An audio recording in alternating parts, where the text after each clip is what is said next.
सत्य क्या है? तो परमात्मा की कथा, परमात्मा का भजन ही सत्य, बाकी तो सब असत्य है।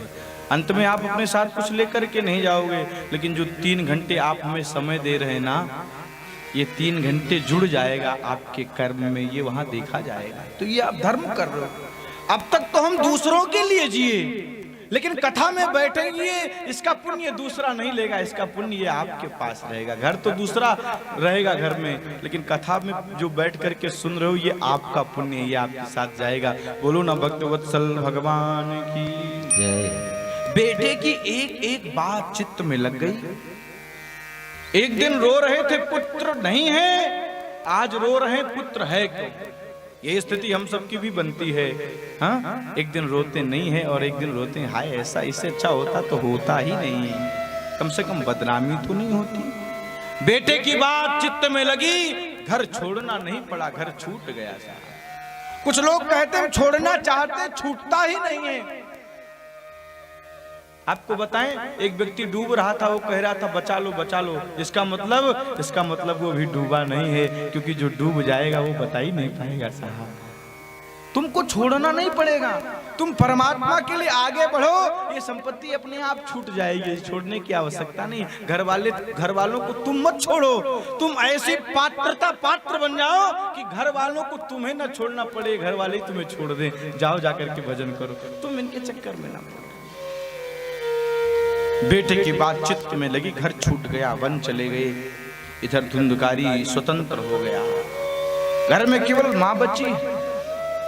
माँ से कहने लगा पिताजी तिजोरी की चाबी आपको दे करके गए। माँ रोने लगी, रे बेटा कुछ तो छोड़ा नहीं घर में, तूने सब खत्म कर दिया।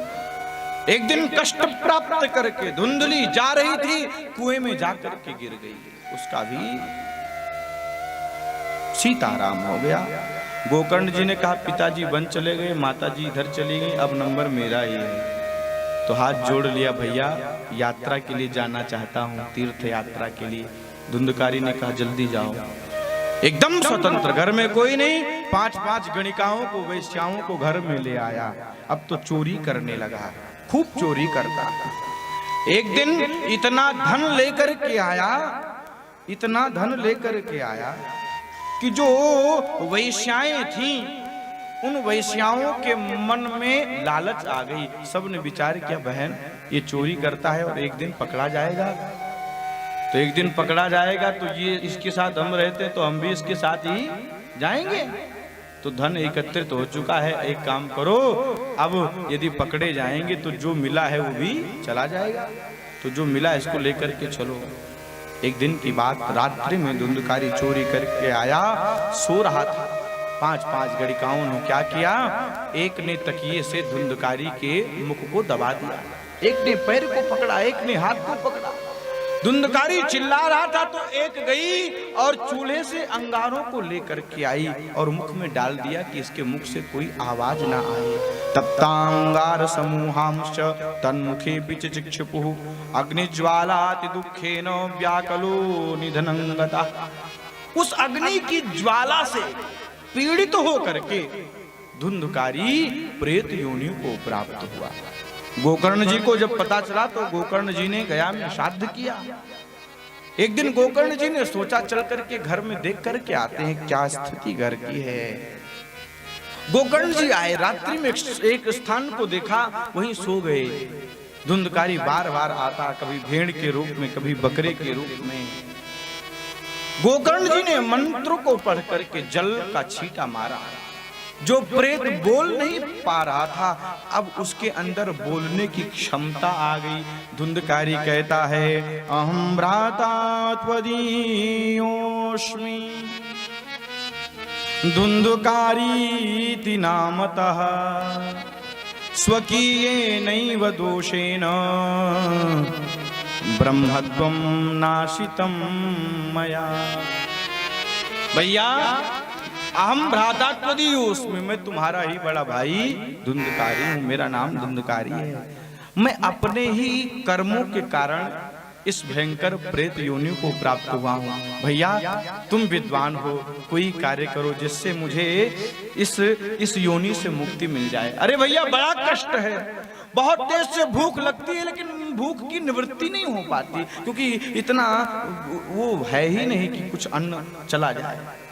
प्रेतों का जो मुख होता है महाराज जी एकदम धागे की तरह होता है, इतना पतला होता है। सबसे कष्ट प्रेत योनि में होता है। ये जो कुकर्म करते ना साहब, ये प्रेत योनि को ही प्राप्त होते हैं। मैं क्या करूं? गोकर्ण जी ने कहा भैया मैंने श्राद्ध किया तुम्हारे लिए।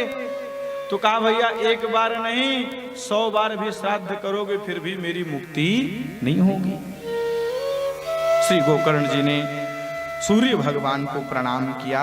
सूर्य भगवान ने कहा चिंता मत करो, तुम भागवत कथा का आयोजन करो। आपको बताएं, सूर्य भगवान के द्वारा जब आकाशवाणी हुई, श्रीमद् भागवतानुति सप्ताहम वाचनम कुरु, प्रिय गोकर्ण जाओ अपने भाई को श्रीमद् भागवत संहिता का विधि से श्रवण कराओ, निश्चित रूप से वह मुक्त हो जाएगा। सुनते ही गोकर्ण जी गदगद हो गए। आषाढ़ मास में दिव्य भव्य श्रीमद् भागवत कथा का आयोजन किया। लोगों को जब पता चला सब आए। वैष्णवम ब्राह्मणम मुख्यम श्रोतारम परिकल्प्यशा। भागवत का आयोजन जब हो तो सबको बुलाना चाहिए। जैसे विवाह में कार्ड छपते हैं, ऐसे ही भागवत घर में कराओ तो भागवत में भी कार्ड छपा करके अपने सभी परिजनों को बुलाओ। क्योंकि विवाह में हो सकता है उनको कोई पुण्य नहीं मिले, लेकिन भागवत में आपका संबंधी आ जाएगा तो आपके साथ साथ वह भी मुक्त हो जाएगा। भक्तवत्सल भगवान की जय। सारे लोगों को बुलाया और भागवत की कथा शुरू हो गई।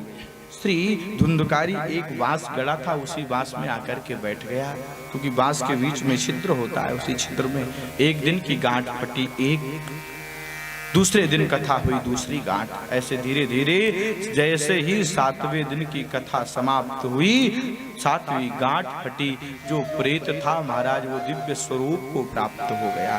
दिव्य रूप धरो जातस तुलसी दाम मंडित, पीतवासा घनश्यामो मुकुटी कुंडलान्वितः। शास्त्रकार ने लिखा कि भागवत का प्रभाव जो प्रेत था क्या हुआ 7वें दिन, तो कहते दिव्य रूप धरो जातो। कैसे दिखाई देने लगा?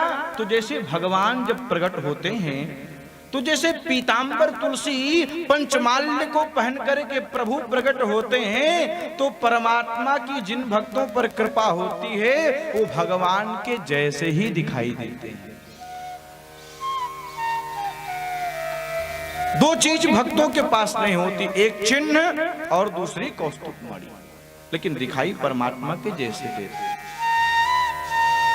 धुंधकारी को देखा कि अरे जो प्रेत था वो दिव्य स्वरूप को प्राप्त हुआ। धुंधकारी ने कहा रे भैया, धन्या भागवती वार्ता प्रेत पीड़ा विनाशिनी, सप्ताहोपि तथा धन्य कृष्ण लोक फल प्रदा। धन्य है श्रीमद् भागवत कथा, मुझ जैसे दुष्टात्मा प्रेतात्मा को इसने दिव्य स्वरूप दे दिया। धुंधकारी ने जब इस प्रकार से भागवत जी का उपाख्यान किया तो इतने में ऊपर से विमान आया और पार्षद ने कहा धुंधकारी तुम विमान में बैठ जाओ, चलो। जितने श्रोता बैठे थे सब आश्चर्यचकित थे। सबने कहा अत्रैव बहवः सन्ति श्रोतारो मम निर्मला। यहाँ तो बहुत सारे श्रोता हैं, लेकिन किसी के लिए विमान नहीं आया, केवल धुंधकारी के लिए विमान आया। पार्षदों ने कहा श्रवणस्य विभेदेन फल भेदोत्र संस्थिता। सुना तो सबने, लेकिन जिस विधि से धुंधकारी ने सुना उस विधि से किसी ने नहीं सुना। आज वही स्थिति होती है, कथा तो होती है लेकिन विमान किसी के लिए नहीं आता, क्योंकि हम कथा में तो बैठते हैं लेकिन मेरा मन अन्यत्र रहता है। श्रवणम तो कृतम सर्वैर न तथा मन्नम कृतम, फल भेदोस्ततो जातो भगवान मानव। कथा तो सभी ने सुनी, परंतु मनन पूर्वक जो कथा अमृतपान करना चाहिए केवल धुंधकारी ने किया। आपको बताएं सब आश्चर्यचकित थे। पार्षद के जाने के बाद श्री गोकर्ण जी ने कहा चिंता मत करो, फिर से आयोजन होगा। फिर से कथा का श्रावण मास में आयोजन हुआ। अब की बार श्रोतागण सावधान थे, इतने सावधान थे कि भी एक भी चूक ना हो पाए, जैसे अयोध्या में हुआ था। राम जी के साथ अयोध्या वाले चले तो थे, लेकिन तमसा के तीर पर जब अयोध्या वाले पहुंचे और वो सो गए, जब अयोध्या वासी सो गए तो राम जी ने सुमंत से कहा, सुमंत अब यहाँ से चलो और रथ को ऐसे ले चलो कि किसी को पता ना चले। राम जी सीता जी के साथ, लक्ष्मण के साथ सुमंत को लेकर के चले गए। अयोध्या वासी जब जगे तो अयोध्या वासी ने कहा, हाय राम, आज नींद के कारण, इस निद्रा के कारण रघुनाथ जी हमको छोड़ के चले गए। ये निद्रा राघव से मुझे अलग कर दी, अब हम अयोध्या में मुख कैसे दिखाएंगे।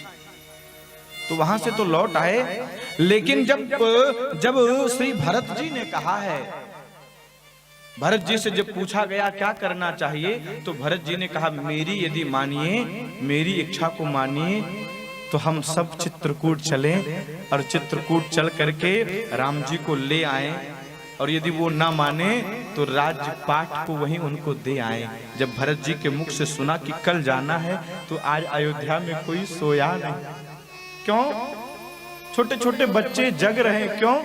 क्योंकि ये जानते हैं ये राम के ही भाई भरत है। हम राम जी के साथ इसलिए नहीं जा पाए क्योंकि हम सो गए थे, तो उन्हीं के भाई ये भरत हैं। कहीं ऐसा ना हो जाए कि हम सो जाएं तो जैसे राम जी छोड़ के चले गए थे, ऐसे ये भी हमें छोड़ करके चले जाएं। अयोध्या वाले सोए नहीं साहब। उसी प्रकार से सारे श्रोतागण सावधान थे। 7 दिन तक जब कथा सुनी, 7वें दिन कथा का परिणाम, अयोध्यावासिना पूर्वम यथा रामेण संगता तथा कृष्णेन ते नीता गोलोकम योगी दुर्लभम। हे मेरी मातृ शक्तियों, अयोध्या वासिना पूर्वम लिखा है, जिस प्रकार से अयोध्या से जब राम जी गए तो अयोध्या में एक तृण भी नहीं बचा, एक पत्ता भी नहीं बचा। उसी प्रकार से तथा कृष्णेन ते नीता, श्रावण मास में जब पुनः कथा हुई, जितने श्रोता थे सबके लिए विमान आया, और वक्ता के लिए तो साक्षात श्री हरि विमान लेकर के प्रकट हो गए साहब। विमान लेकर के आए भगवान और विमान में बिठाया, लेकर के गए। ऐसे दिव्य कथा को श्री गोकर्ण जी ने सुनाया, ऐसे दिव्य महिमा। तो कथा को सुनेंगे तो विमान तो नहीं आएगा साहब, कलिकाल है, विमान तो नहीं आएगा, लेकिन चित्त यदि गोविंद में, चित्त चोर में लग गया ना, तो जो किसी को किसी साधन से प्राप्त नहीं होता, वो चित्त चोर आपको भजन से प्राप्त हो जाएगा, वो भजन से प्राप्त हो जाएगा।